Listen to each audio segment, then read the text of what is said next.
ఓ చిన్న గడ్డి మందు ఇప్పుడు దేశవ్యాప్తంగా కూడా ఓ పెద్ద సంచలనంగా మారింది.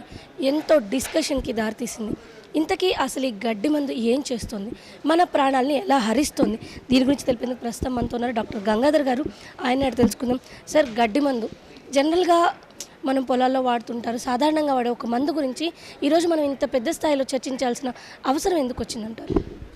మేడం, దీనిలో తీసుకుంటే గడ్డి మందులో ఉండేది పారాక్విట్ అనే ఒక పాయిజన్ ఉంటుంది. జనరల్గా అది హెర్బిసైడ్.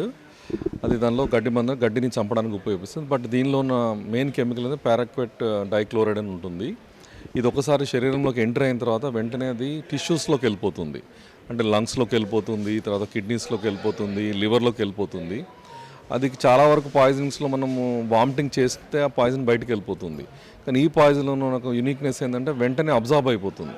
ఒక్కసారి లోపలికి తీసుకోగానే అది 10 ml కావచ్చు, 20 ml కావచ్చు, 30 ml కావచ్చు, చాలా తక్కువ క్వాంటిటీలో తీసుకున్నా కానీ వెంటనే అబ్జార్బ్ అయిపోయి టిష్యూస్ మీద ఎఫెక్ట్ చేసి అది వెంటనే ఊపిరితిత్తులను ఎఫెక్ట్ చేసి లంగ్ ఫెయిల్యూర్లకు దారితీస్తుంది. కిడ్నీ మీద ఎఫెక్ట్ చేసి కిడ్నీ ఫెయిల్యూర్కి దారితీస్తుంది. లివర్ ఫెయిల్యూర్ కూడా వచ్చే ఛాన్స్ ఉంటుంది. చాలా సందర్భాల్లో ఈ మందుకు యాంటీడోట్ లేకపోవడం వల్ల వచ్చే ఇబ్బంది వల్ల చాలామంది ప్రజలు ఎవరైతే తెలియక చాలా సందర్భాల్లో మేము చూసిన విధానంలో ఇమోషనల్గా అంటే టఫ్ ఒక యాక్టివిటీ వెంటనే కావాలని చేసుకోరు, ఏదో ఆవేశంలో చేసుకుంటారు. చేసుకొని వచ్చిన తర్వాత మమ్మల్ని బతికించాలని అడుగుతారు. ఈ సందర్భంలో మా మెడికల్ ఫెటర్నిటీకి మా దగ్గర ఎటువంటి యాంటీడోట్ లేకపోవడం వల్ల వీటి నుంచి బారిన పడిన ఏదైతే పేషెంట్స్ ఉంటారో వాళ్ళని మేము సేవ్ చేయలేకపోతున్నాం. చాలా రకాల మందులు కంటే పెస్టిసైడ్స్కి ఏవైతే కావచ్చు, వీడిసైడ్స్ కావచ్చు, వీటికి పర్మిషన్స్ ఇచ్చే ముందు వాటికి యాంటీడోట్స్ కూడా ఉంటాయి అని విన్నాం. దీని విషయంలో ఎందుకని అలా లేదు? అంటే దీనికి ఈ మందు అంటే చాలా తనకు ఎక్స్పర్ట్ కమిటీ ఉంటుందండి. జనరల్గా అగ్రికల్చర్ కింద ఎక్స్పర్ట్ కమిటీ ఉంటుంది. వాళ్ళు రివ్యూ చేసినప్పుడు ఇది సూసైడ్కి వాడతారన్న ఇన్ఫర్మేషన్ వాళ్ళ దగ్గర లేదు. అంటే వాళ్ళు చాలా వరకు ఏంటంటే ఇలాంటి మందులు జనరల్గా only they use in farming, agricultural ప్రాక్టీస్లో వాడతారు. రొటీన్గా అదర్ స్టూడెంట్స్ కానీ అదర్ ఫ్యామిలీస్ కానీ ఇది సూసైడ్గా దీన్ని వాడొచ్చు అనే ఒక ఇన్ఫర్మేషన్ లేకపోవడం వల్ల దీనికి పర్మిషన్ ఇచ్చుంటారు తప్ప వాళ్ళకి ప్రాపర్ ఇన్ఫర్మేషన్ మనం ఇవ్వగలిగితే, అంటే దీన్ని కూడా సూసైడ్కి వాడటం మీద 100% ఫెటాలిటీ ఉంటుందని తెలిస్తే మాత్రం డెఫినెట్గా యాక్షన్ తీసుకునేవాళ్ళు. ఆ ఇన్ఫర్మేషన్ ఆ ఎక్స్పర్ట్ కమిటీ దగ్గర లేకపోవడం వల్ల ఇలాంటి డెసిషన్ వచ్చి ఉంటుందని నేను అనుకుంటున్నాను. నిమ్స్ లాంటి ఒక ప్రెస్టీజియస్ ఇన్స్టిట్యూషన్లో ఉన్నారు, చాలా కేసులు వస్తుంటాయి. సో పర్ ఇయర్ ఇంచుమించుగా ఈ పారాక్విట్ కేసెస్ ఎన్ని వస్తున్నాయి నిమ్స్కి? అండ్ వాళ్ళల్లో అసలు ఒక్కళ్ళిద్దరైనా సర్వైవ్ అవుతున్న సిచ్యువేషన్స్ ఉన్నాయి? అంటే చాలా వందల సంఖ్యలో వస్తుంటాయి ఈ కేసెస్. మాకు కానీ గాంధీ కానీ తర్వాత ఉస్మానియా కానీ ప్రైవేట్ సెక్టర్లో ఉన్న రాహుల్ గారు ఉన్నారు, వీరు కానీ చాలా సెంటర్స్లో ఇలాంటి కేసులు వస్తుంటాయి. వందల సంఖ్యలో ఉంటాయి. మా నిమ్స్లో అయితే more than I think per year మేము ఒక థీసిస్ కూడా చేసాం. క్లినికల్ ఫార్మకాలజీ డిపార్ట్మెంట్తో పాటు ఒక క్లినికల్ స్టడీ కూడా మేము ఇవ్వడం జరిగింది. జనరల్ మెడిసిన్ డిపార్ట్మెంట్ ఒక స్టడీ చేయడం జరిగింది. దానిలో per year more than 100 cases are coming to NIMS.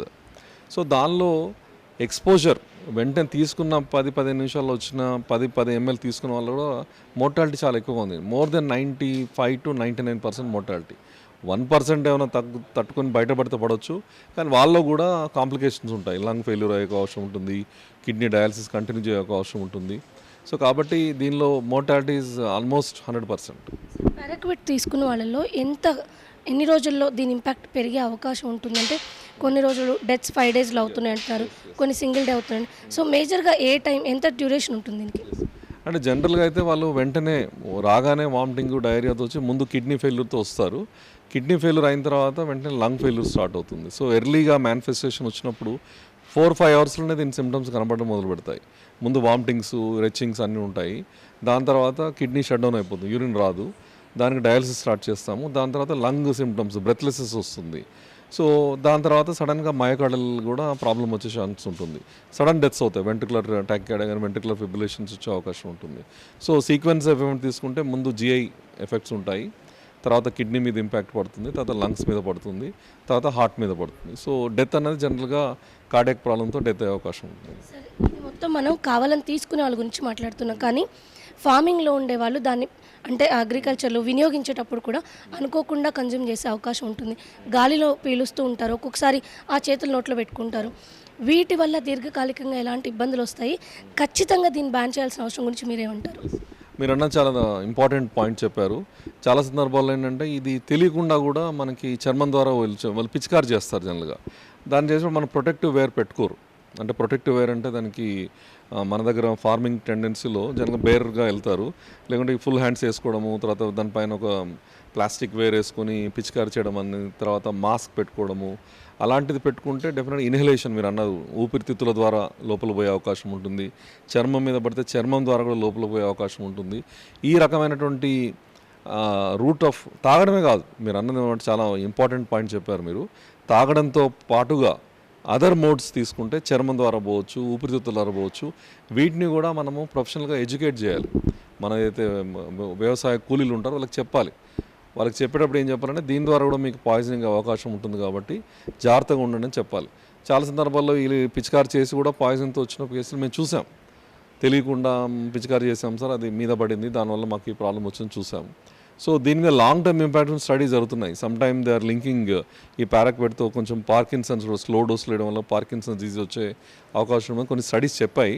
But ఇంకా దాని మీద రీసెర్చ్ జరుగుతుంది. బట్ డెఫినెట్గా మీరు అన్నట్టు వ్యవసాయంలో పనిచేసే కూలీలు కూడా దీనికి తగ్గట్టుగా జాగ్రత్త తెలుసుకునే దాని మీద మన పిచికారి కానీ దాని వాడకాన్ని చూస్తే మంచిదండి. పారాక్విట్ వల్ల కేవలం గడ్డి మందు అని మనం అనుకుంటున్నాం, కానీ ఎంతోమంది ప్రాణాలు పోతున్నాయని చెప్పి ఇది ఎంతగానో ఇబ్బందికరమైంది కాబట్టి దీన్ని తక్షణం బ్యాన్ చేయాల్సిన అవసరం ఉంది. మరోవైపు అటు ప్రజలు కూడా వ్యక్తిగతంగా వీటిని తగ్గించుకునేందుకు, వీటిని వినియోగించకుండా ఆల్టర్నేట్ పద్ధతిలో గడ్డిని తొలగించే విధానాలపైన కూడా దృష్టి సారించాలి అని చెప్తున్నారు గంగాధర్ గారు.